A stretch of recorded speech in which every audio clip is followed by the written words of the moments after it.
So last episode, we talked about all rookie teams and the 1v1 matchups. And this week, there's another clip floating around kind of similar to that. So on 7 p.m. in Brooklyn with Carmelo Anthony, him and Kaiser Gondrzik started debating hypothetical 1v1s in the WNBA. And Candace, I don't know if you heard, but your name definitely came up about going 1v1 versus Asia.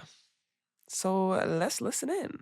A'ja Wilson versus Candace Parker. I'm gonna go with Candace. I think Candace, she had a little bit more to her game on the perimeter. I think people are forgetting she was Rookie of the Year and MVP in the same season. Got pregnant, came back. Like, she's one of those ones. But A'ja Wilson as well. I mean, that's somebody whose resume she gets better every year. Oh my goodness. Like, it even felt like in the beginning of this season, people were kind of starting to write off her and the Aces, and she probably had the most impressive run that thus woman's far. covered by God too, though. Yeah. She really is. Yeah. I hope she doesn't max out with her greatness. Who you got, Melo? Sorry, ladies. I'm going to go with Candace. That was our era. You know what I'm saying? So I was able to see Candace really dominate. This is no comparison. I'm just saying I've seen Candace dominate as I'm going through my journey and my career. Also, her skill set. A'ja's skill set is totally different. You know, she doing some shit that may not be done again, but we're going to keep it in context. Probably Candace.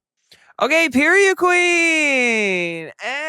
I love that women's basketball is getting to the point where we're like debating this in barbershops, on podcasts, things like that. So first and foremost, that's the key. Second, Melo, his skill set, I think that's what it means a lot, is because his skill set is one that you could tell he went and just perfected the jab, built the house, did all that stuff. And I was his era. So I was there when Melo and LeBron and D Wade, and they were trying to figure out Russ and, Ibaka, and whether he was going to stay with James Harden and KD. And so, like, it's crazy to see the era that we were in where all of our stories were unwritten, and now they are.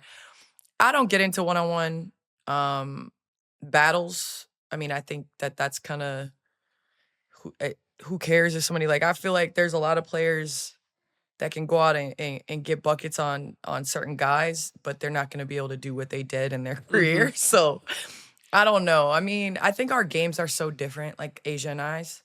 Like, our games are just so different in the way that, that we played and things like that. So who's going to try to lace up their shoes and not think that they're going to win? Exactly, yeah. So, I think I tip my hat to Melo and Kaiser for the love. I do think people forget, though. And that is why I retired.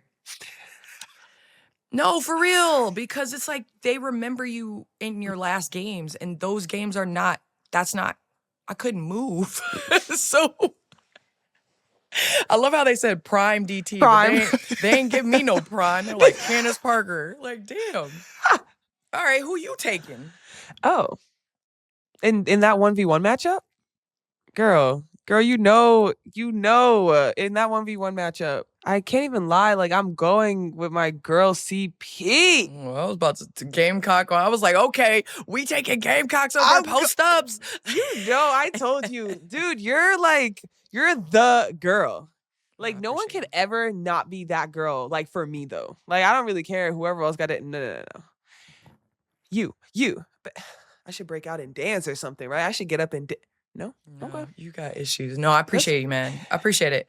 Okay, we about to go to another girl. Caitlin Clark versus prime Diana Taurasi. I love how they gave her prime. I'm like, damn. They did. I can't get prime Candace Parker? Nah, because you're just hard. You're just hard in general. Like, yeah, DT looked a little rough the last couple years. It was I promise she could play. Like, that's what I'm saying. Like, you gotta time DT. Retiring right at the right time, because people remember you for the way that you and it's like, nah, man. All that stuff Caitlin's doing, like, D was crossing half court. Like, she hit 10 threes, I'll never forget, in a EuroLeague game to go to the championship in EuroLeague. Probably a game not many people saw, but, like, closing her eyes, just coming off screens like this. Never seen anything like it. So with that being said, you're talking one-on-one. I think D, just because of her physicality, like, just because she's bigger and stronger, I think Caitlin maybe eventually will get bigger and stronger and be able to take. But Dinah's a bully, man.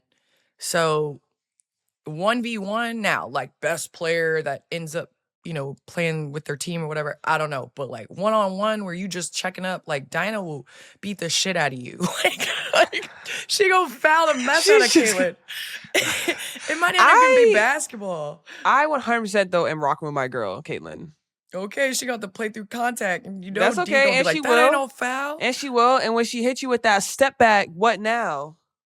Oh, okay. That separation. Thank you. Who do you think is the best one-on-one player in the W? I got one. Ooh. I got one. That you Kelsey. Yes, that is mine. Kelsey is so Kelsey Mitchell, the stuff she does, I'm like, how it's do you like stay not, in front of that? Like it's like you literally can't. It's you Mortal literally Kombat can't. crossovers. Like I called Chelsea before y'all played. And I was like, because when you start doing this with your feet, that's when you get crossed over. Yep. I was like, listen, don't jump with your feet. Because with Kelsey Mitchell, she's waits literally for you to jump. And she's waiting for you to just go for something and she's gone. Like Kelsey is going to cook. And she's not like in her bag. Like that speed, like is going to take off. Let me tell you, when Kelsey's on the perimeter and she's like just looking at you, I'm like, let me just go stand over here.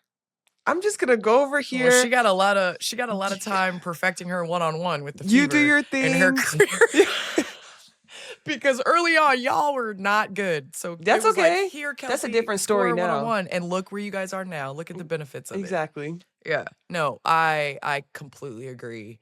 Yeah, Kelsey is one of them ones. Yep, I agree. And Nafisa Collier is like, she's so annoying to guard because she has a counter move to every move. For everything. And she'll get to that fade. And like no matter how she gets there, she's like gonna fade. Yeah. She's getting to that. Yeah. Yeah. She's annoying to play one-on-one with because you're just like, can you just not do a counter move? It's gonna be fun though to watch the I'm talking about watch. Hopefully I'm in that championship for Unrivaled. Come on, man, you're in it. I was thinking about Kelsey and I was like, dude, watching Kelsey, I just pray she's not my first matchup, please. She will literally, it's going to be so fun. Cause like you have to play her with some give because she's going to blow by you. You gotta shade her one way. You cannot let her choose because then she'll get you dancing. Yeah.